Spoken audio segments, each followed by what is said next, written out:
Hi everyone, അപ്പോൾ എല്ലാവർക്കും പുതിയൊരു വീഡിയോയിലേക്ക് സ്വാഗതം. ഇന്നത്തെ വീഡിയോയിൽ ഞാൻ നിങ്ങൾക്ക് പറഞ്ഞുതരാൻ പോകുന്നത് വളരെ ഇമ്പോർട്ടൻ്റ് ആയിട്ടുള്ളൊരു കാര്യമാണ്. നമ്മുടെ യൂട്യൂബ് ചാനൽ എങ്ങനെ നമ്മുടെ യൂട്യൂബ് സെർച്ചിൽ കൊണ്ടുവരാം എന്നുള്ളതിനെ കുറിച്ചാണ് നിങ്ങൾക്ക് പറഞ്ഞുതരാൻ പോകുന്നത്. അപ്പോൾ എല്ലാവരും ഈ വീഡിയോ സ്കിപ്പ് ചെയ്യാണ്ട് കാണുക. ഇതിൽ പറയുന്ന ഓരോ ടിപ്സും ടെക്നിക്സും വളരെ ഇമ്പോർട്ടൻ്റ് ആണ്.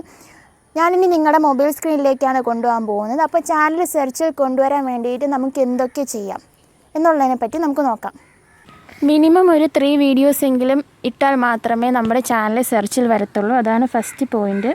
അടുത്തത് നമുക്കിവിടെ യൂട്യൂബ് ബ്രൗസർ എടുത്തിട്ട് സെറ്റിങ്സിലേക്ക് പോവാം. സെറ്റിങ്സിൽ നിങ്ങൾക്കിവിടെ general, channel, upload, default, permission, community, agreement എന്ന് പറഞ്ഞ് 5-6 ഓപ്ഷൻ കാണാൻ സാധിക്കും. അപ്പോൾ ഇവിടെ നിങ്ങൾ ചാനൽ ക്ലിക്ക് ചെയ്യുക. ചാനൽ ഓപ്ഷനിൽ ക്ലിക്ക് ചെയ്യുമ്പോഴത്തേക്ക് നിങ്ങൾക്ക് ഇവിടെ കീവേഡ്സ് എന്നൊരു ഓപ്ഷൻ കാണാൻ സാധിക്കും. അപ്പോൾ ഈ കീവേഡ്സ് എന്ന ഓപ്ഷനിൽ നിങ്ങളുടെ ചാനലിൻ്റെ പേര് തന്നെ ക്യാപിറ്റൽ ലെറ്ററിലും സ്മോൾ ലെറ്ററിലും അങ്ങനെ പലതരത്തിൽ കൊടുക്കുക. പിന്നെ എന്താണോ നിങ്ങളുടെ ചാനലിൽ റിലേറ്റഡ് കണ്ടൻറ്റ്, ഞാനിവിടെ technology, tech and tips, YouTube tips എന്നൊക്കെയാണ് ഞാനിവിടെ കൊടുത്തിരിക്കുന്നത്. നിങ്ങളുടെ ചാനലിൻ്റെ റിലേറ്റഡ് കണ്ടൻറ്റ് എന്താണോ അത് നിങ്ങൾക്ക് ഇവിടെ കൊടുക്കാവുന്നതാണ്. നിങ്ങളുടെ കീവേഡ്സ് അനുസരിച്ചിട്ടായിരിക്കും നിങ്ങളുടെ ചാനലിലേക്ക് മെയിനായിട്ടും സെർച്ച് വരുന്നത്.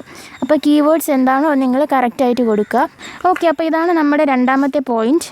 നിങ്ങൾ ചാനലിൻ്റെ ഡിസ്ക്രിപ്ഷൻ കൊടുക്കുമ്പോൾ നിങ്ങളുടെ ചാനലിൻ്റെ പേര് ഡിസ്ക്രിപ്ഷനിൽ ഇൻക്ലൂഡ് ചെയ്യുക. ഞാനിവിടെ ഇൻഫോക്രസ്റ്റ് എന്ന് ഡിസ്ക്രിപ്ഷനിൽ ഇൻക്ലൂഡ് ചെയ്തിട്ടുണ്ട്. അപ്പോൾ ഇതാണ് നിങ്ങളുടെ മൂന്നാമത്തെ ടിപ്പ്, ചാനൽ സെർച്ചിൽ കൊണ്ടുവരാനായിട്ട്.